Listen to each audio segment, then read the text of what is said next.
Welcome to teacher 365 days. आज इस video में 8 से 31 अक्टूबर 2022 के इम्पोर्टेंट करंट अफेयर्स के क्वेश्चन देखते हैं। जो नए व्यूवर्स हैं इस चैनल को सब्सक्राइब कर दें और बेल आइकन के ऑल को प्रेस कर दें।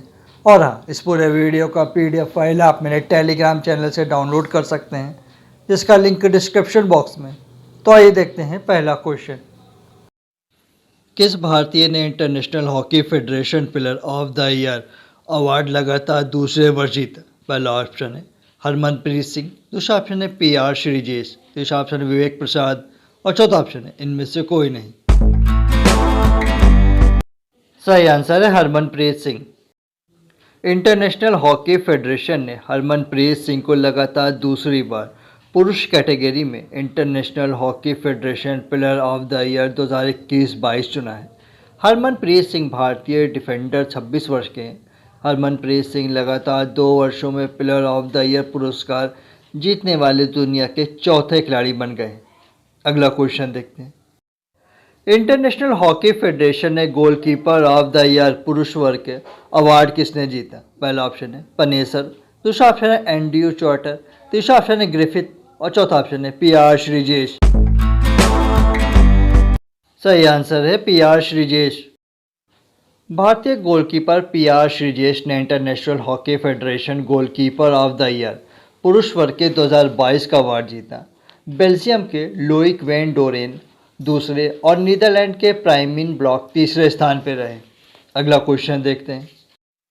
प्रधानमंत्री नरेंद्र मोदी ने चौथे वंदे भारत एक्सप्रेस ट्रेन को हरी झंडी दिखाई। यह ट्रेन कहां से कहां तक चलेगी? पहला ऑप्शन है नई दिल्ली से लखनऊ, दूसरा ऑप्शन नई दिल्ली से गांधीनगर, तीसरा ऑप्शन नई दिल्ली से जोधपुर और चौथा ऑप्शन ऊना से दिल्ली। सही आंसर है ऊना से नई दिल्ली। प्रधानमंत्री नरेंद्र मोदी ने हिमाचल प्रदेश के ऊना में चौथी वंदे भारत एक्सप्रेस ट्रेन को हरी झंडी दिखाई। यह सेमी हाई स्पीड ट्रेन है जिसका डिज़ाइन और निर्माण पूरी तरह से इंटीग्रल कोच फैक्ट्री में हुआ है। अभी तक भारत में 4 भारत वंदे ट्रेन चल रही है। पहली ट्रेन नई दिल्ली से वाराणसी, दूसरी ट्रेन नई दिल्ली से वैष्णो देवी कटरा, तीसरी ट्रेन मुंबई सेंट्रल से गांधीनगर और चौथी ट्रेन नई दिल्ली से ऊना हिमाचल प्रदेश। अगला क्वेश्चन देखते हैं। भारत का कौन सा राज्य 37वें राष्ट्रीय खेल 2023 की मेज़बानी करेगा? पहला ऑप्शन है गोवा, दूसरा ऑप्शन है केरल, तीसरा ऑप्शन ओडिशा और चौथा ऑप्शन है तमिलनाडु। सही आंसर है गोवा। 37वें राष्ट्रीय खेल की मेज़बानी अक्टूबर 2023 में गोवा करेगा। गोवा की राजधानी है पणजी। गोवा के मुख्यमंत्री हैं प्रमोद सावंत। गोवा के राज्यपाल हैं PS श्रीधर पिल्लई। अगला क्वेश्चन देखते हैं। रूस ने किस सोशल मीडिया कंपनी को आतंकवादी और चरमपंथी संगठनों की सूची में जोड़ा? पहला ऑप्शन है ट्विटर को, दूसरा ऑप्शन है मेटा को, तीसरा ऑप्शन है कूको और चौथा ऑप्शन है टिकटॉक को। सही आंसर है मेटा को। रूस ने 11 अक्टूबर 2022 को अमेरिकी social media company Meta, Facebook और इंस्टाग्राम की जो मूल कंपनी है उसको आतंकवादी और चरमपंथी संगठनों की सूची में जोड़ दिया है। मार्च 2022 के अंत में रूस ने फेसबुक और इंस्टाग्राम को चरमपंथी गतिविधियों को अंजाम देने के लिए प्रतिबंधित कर दिया था। अगला क्वेश्चन देखते हैं। जेल के अंदर कैदी को जीवन साथी के साथ एकांत में मिलने की सुविधा दाम्पत्य मिलन देने वाला पहला राज्य बना। पहला ऑप्शन है उत्तर प्रदेश, दूसरा ऑप्शन है पंजाब, तीसरा ऑप्शन है महाराष्ट्र और चौथा ऑप्शन है नई दिल्ली। सही आंसर है पंजाब। पंजाब के लुधियाना सेंट्रल जेल ने 3 अक्टूबर 2022 को जेल के अंदर कैदी को जीवन साथी के साथ एकांत में मिलने की सुविधा दाम्पत्य मिलन शुरू किया है।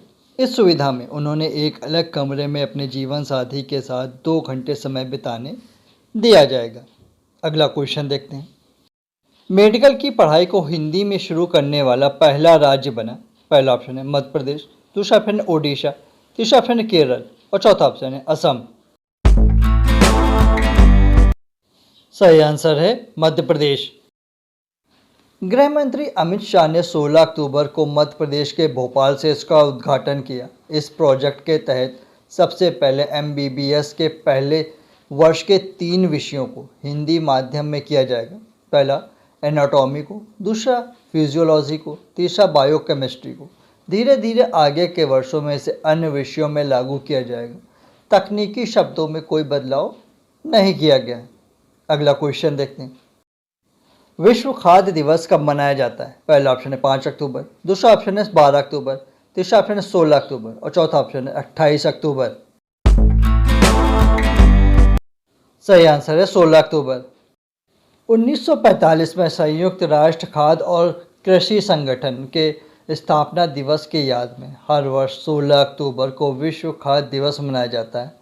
FAO संयुक्त राष्ट्र की एक विशेष एजेंसी है जो भूखमरी की समाप्ति के लिए अंतर्राष्ट्रीय प्रयासों का नेतृत्व करती है। यह दिवस विश्व खाद्य कार्यक्रम और कृषि विकास के लिए अंतर्राष्ट्रीय कोष के द्वारा मनाया जाता है। विश्व खाद्य दिवस की 2022 की थीम है सुरक्षित भोजन, बेहतर स्वास्थ्य। अगला क्वेश्चन देखते हैं। वर्ल्ड ग्रीन सिटी अवार्ड किसने जीता? पहला ऑप्शन है हैदराबाद, दूसरा ऑप्शन अहमदाबाद, तीसरा ऑप्शन इंदौर और चौथा ऑप्शन है लखनऊ। सही आंसर है हैदराबाद। हैदराबाद को वर्ल्ड ग्रीन सिटी का अवार्ड प्रदान किया गया। दक्षिण कोरिया के जेजू में 14 अक्टूबर को आयोजित international association of horticulture producers 2022 world green city award में हैदराबाद को एक पुरस्कार मिला है। अगला क्वेश्चन देखते हैं। विश्व छात्र दिवस मनाते हैं। पहला ऑप्शन है 5 अक्टूबर, दूसरा ऑप्शन है 7 अक्टूबर, तीसरा ऑप्शन है 15 अक्टूबर और चौथा ऑप्शन है 25 अक्टूबर। सही आंसर है 15 अक्टूबर। हर साल 15 अक्टूबर को भारत के पूर्व राष्ट्रपति APJ अब्दुल कलाम के सम्मान में विश्व छात्र दिवस के रूप में मनाया जाता है। उनका जन्म 15 अक्टूबर 1931 में हुआ था। संयुक्त राष्ट्र ने 2010 में 15 अक्टूबर को विश्व छात्र दिवस के रूप में घोषित किया था। तब से हर साल इस खास दिन को मनाया जाता है। 2022 के विश्व छात्र दिवस की थीम है शिक्षा के परिवर्तन की शुरुआत शिक्षकों से होती है। अगला क्वेश्चन देखते हैं। ग्लोबल हंगर इंडेक्स में भारत का स्थान है। पहला ऑप्शन है 107वां, दूसरा ऑप्शन 110वां, तीसरा ऑप्शन 115वां और चौथा ऑप्शन है 120वां। सही आंसर है 107वां। भारत 121 देशों के ग्लोबल हंगर इंडेक्स 2022 में 101 से 107वें स्थान पर आ गया है। भूख और कुपोषण पर नज़र रखने वाले ग्लोबल हंगर इंडेक्स की वेबसाइट ने इसे लेकर रिपोर्ट जारी की है। ग्लोबल हंगर इंडेक्स में कुल 121 देश शामिल हैं, जिसमें भारत अपने पड़ोसी देशों नेपाल, पाकिस्तान, श्रीलंका और बांग्लादेश से पीछे है। ग्लोबल हंगर इंडेक्स में भारत को 29.1 का स्कोर दिया गया है, जो भूख के स्तर की गंभीर श्रेणी में आता है। इस सूची में यमन का 121वां स्थान है। अगला क्वेश्चन देखते हैं। इराक के नए राष्ट्रपति चुने गए। पहला ऑप्शन अब्दुल लतीफ़ राशिद, दूसरा ऑप्शन अब्दुल हामिद, तीसरा ऑप्शन हामिद करज़ई और चौथा ऑप्शन है इनमें से कोई नहीं। सही आंसर है अब्दुल लतीफ़ राशिद। इराकी सांसदों ने कुर्द नेता अब्दुल लतीफ़ राशिद को देश का नया राष्ट्रपति चुना है। राष्ट्रपति राशिद ने मोहम्मद शिया अल सुदानी को प्रधानमंत्री के रूप में नामित किया। सुदानी वर्तमान कार्यवाहक प्रधानमंत्री मुस्तफ़ा अल कदीमी की जगह लेंगे, जो 2020 से इस पद पर काबिज हैं। अगला क्वेश्चन देखते हैं। महिला क्रिकेट एशिया कप जीता। पहला ऑप्शन है भारत ने, दूसरा ऑप्शन है पाकिस्तान ने, तीसरा ऑप्शन है श्रीलंका ने और चौथा ऑप्शन है इनमें से कोई नहीं। सही आंसर है भारत ने। महिला एशिया कप 2022 का फाइनल मुकाबला भारत और श्रीलंका के बीच खेला गया। भारतीय टीम ने यह फाइनल मैच 8.3 ओवर में ही 8 विकेट से जीत लिया। इसी के साथ भारतीय महिला टीम एशिया कप के इतिहास में 7वीं बार चैंपियन बनी है। अगला क्वेश्चन देखते हैं। 5वें खेलो इंडिया यूथ गेम्स का आयोजन कहाँ होगा? पहला ऑप्शन उत्तर प्रदेश, दूसरा ऑप्शन है मध्य प्रदेश, तीसरा ऑप्शन केरल और चौथा ऑप्शन है उड़ीसा। सही आंसर है मध्य प्रदेश। मध्य प्रदेश में खेलो इंडिया यूथ गेम्स 2023 में होंगे। वर्ष 2008 में पहली बार खेलो इंडिया यूथ गेम्स शुरू हुआ था।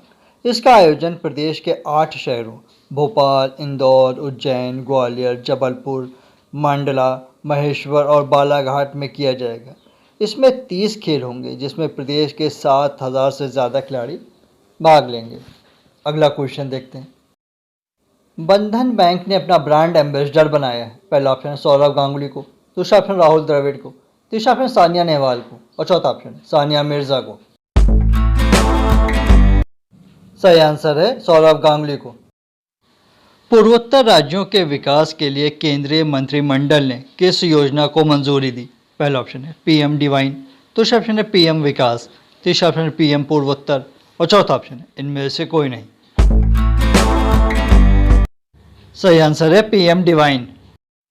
पीएम डिवाइन यानी prime ministers development initiative for north east योजना को वर्ष 2022-23 से 2025-26 तक के लिए लागू किया गया है। इसे 15वें वित्त आयोग के बचे हुए 4 वर्षों के लिए मंजूरी दी गई। अगला क्वेश्चन देखते हैं। संयुक्त राष्ट्र के global multi dimensional poverty index 2022 के अनुसार वर्ष 2020 में सबसे ज़्यादा गरीब लोग किस देश में पाए गए? पहला ऑप्शन है पाकिस्तान, दूसरा ऑप्शन है बांग्लादेश, तीसरा ऑप्शन है भारत और चौथा ऑप्शन है श्रीलंका।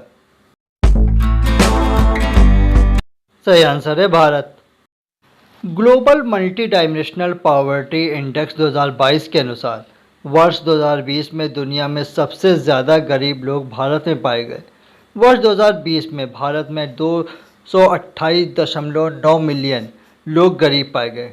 गरीबी का यह आंकड़ा भारत की वर्ष 2022 की जनसंख्या के आंकड़े पर आधारित है। दूसरे स्थान पर नाइजीरिया है जहां 2020 में 96.7 मिलियन लोग गरीब पाए गए। अगला क्वेश्चन देखते हैं। संयुक्त राष्ट्र के global multi dimensional poverty index 2022 के अनुसार किस राज्य में गरीबी सबसे तेजी से कम हुई? पहला ऑप्शन है उत्तर प्रदेश, दूसरा ऑप्शन है केरल, तीसरा ऑप्शन है बिहार और चौथा ऑप्शन है मध्य प्रदेश। सही आंसर है बिहार।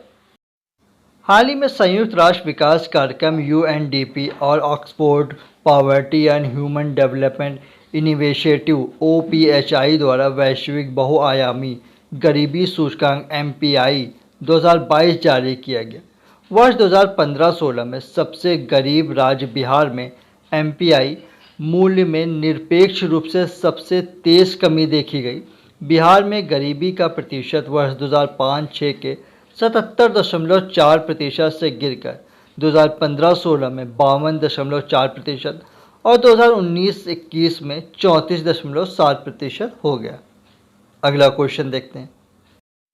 भारतीय क्रिकेट कंट्रोल बोर्ड बीसीसीआई के पहले एंग्लो इंडियन अध्यक्ष कौन बने?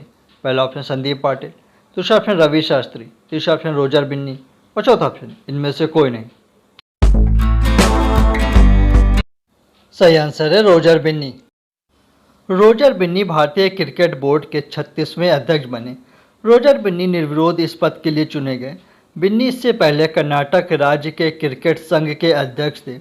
बिन्नी भारत के लिए टेस्ट क्रिकेट खेलने वाले पहले एंग्लो इंडियन थे। इन्होंने इंडिया के लिए 27 टेस्ट और 72 वनडे खेले। वर्ष 1983 के वर्ल्ड कप विजेता टीम का हिस्सा भी रहे। अगला क्वेश्चन देखते हैं। कांग्रेस पार्टी के अध्यक्ष पद का चुनाव किसने जीता? पहला ऑप्शन राहुल गांधी, दूसरा ऑप्शन शशि थरूर, तीसरा ऑप्शन रणदीप सुरजेवाला और चौथा ऑप्शन है मल्लिकार्जुन खड़गे। सही आंसर है मल्लिकार्जुन खड़गे। कांग्रेस के अध्यक्ष पद के चुनाव में मल्लिकार्जुन खड़गे ने शशि थरूर को 7,000 वोट से हराया। मल्लिकार्जुन खड़गे कर्नाटक राज्य से हैं। वह दक्षिण से आने वाले कांग्रेस के 6वें अध्यक्ष बने हैं। अगला क्वेश्चन देखते हैं। बुकर प्राइज 2022 किसने जीता? पहला ऑप्शन है गीतांजलि श्री, दूसरा ऑप्शन है शेहान करुणा तिलक, तीसरा ऑप्शन तस्लीमा नसरीन और चौथा ऑप्शन है इनमें से कोई नहीं। सही आंसर है शेहान करुणा तिलक। श्रीलंकाई लेखक शेहान करुणा तिलक को 17 अक्टूबर 2022 उनके दूसरे उपन्यास the seven moons of Maali Almeida के लिए बुकर प्राइज 2022 से सम्मानित किया गया। वर्ष 2022 का इंटरनेशनल बुकर प्राइज भारतीय लेखिका गीतांजलि श्री को उनके उपन्यास टॉम ऑफ सैंड के लिए मिला था। अगला क्वेश्चन देखते हैं। ब्रिटेन की सबसे कम समय तक प्रधानमंत्री रहने के रिकॉर्ड के साथ किसने अक्टूबर 2022 में इस्तीफा दे दिया? पहला ऑप्शन ऋषि सुनक, दूसरा ऑप्शन है बोरिस जॉनसन, तीसरा ऑप्शन है लिज ट्रस और चौथा ऑप्शन है इनमें से कोई नहीं। सही आंसर है लिज ट्रस। लिज ट्रस ने ब्रिटेन के प्रधानमंत्री बनने के 44 दिनों में ही 20 अक्टूबर 2022 को अपने पद से इस्तीफा दे दिया। वे सबसे कम समय तक ब्रिटेन के प्रधानमंत्री पद पर रहीं। इससे पहले सबसे कम समय के लिए प्रधानमंत्री जॉर्ज कैनिंग थे, जो कुल 119 दिनों के लिए इस पद पर रहे। 1827 में प्रधानमंत्री रहते हुए उनकी मृत्यु हो गई थी। अगला क्वेश्चन देखते हैं। डिफेंस एक्सपो का आयोजन किस राज्य में हुआ, जिसका उद्घाटन प्रधानमंत्री नरेंद्र मोदी ने किया? पहला ऑप्शन है गुजरात, दूसरा ऑप्शन उत्तर प्रदेश, तीसरा ऑप्शन केरल और चौथा ऑप्शन है पश्चिम बंगाल। सही आंसर है गुजरात। प्रधानमंत्री नरेंद्र मोदी ने 19 अक्टूबर 2022 को गुजरात के गांधीनगर में महात्मा गांधी सम्मेलन और प्रदर्शनी केंद्र में डिफेंस एक्सपो 2022 का उद्घाटन किया। यह डिफेंस एक्सपो का 12वां संस्करण है। डिफेंस एक्सपो 2022 की थीम है पार्थ टू प्राइड। ये देश का पहला ऐसा डिफेंस एक्सपो है जिसमें केवल भारतीय कंपनियों ने ही भाग लिया है। अगला क्वेश्चन देखते हैं। ट्विटर के मालिक एलन मस्क ने भारतीय मूल के किस अधिकारी को बर्खास्त किया? पहला ऑप्शन है पराग अग्रवाल, दूसरा ऑप्शन है सत्या नडेला, तीसरा ऑप्शन है विजय कुमार और चौथा ऑप्शन है राहुल सिंह। सही आंसर है पराग अग्रवाल। एलन मस्क 27 अक्टूबर 2022 को ट्विटर के एमडी सीईओ बने। एमडी बनते ही उन्होंने भारतीय मूल के दो मुख्य अधिकारी पराग अग्रवाल और विजय को बर्खास्त कर दिया। इसके अलावा उन्होंने ट्विटर के सीएफओ नेड सेंगल को भी बर्खास्त कर दिया। अगला क्वेश्चन देखते हैं। वर्ष 2023 में 12वें विश्व हिंदी सम्मेलन की मेज़बानी कौन सा देश करेगा? पहला ऑप्शन है बांग्लादेश, दूसरा ऑप्शन नेपाल, तीसरा ऑप्शन है फिजी और चौथा ऑप्शन है मलेशिया। सही आंसर है फिजी। विश्व हिंदी सम्मेलन 15 से 17 फरवरी तक फिजी के नार्डी शहर में आयोजित किया जाएगा।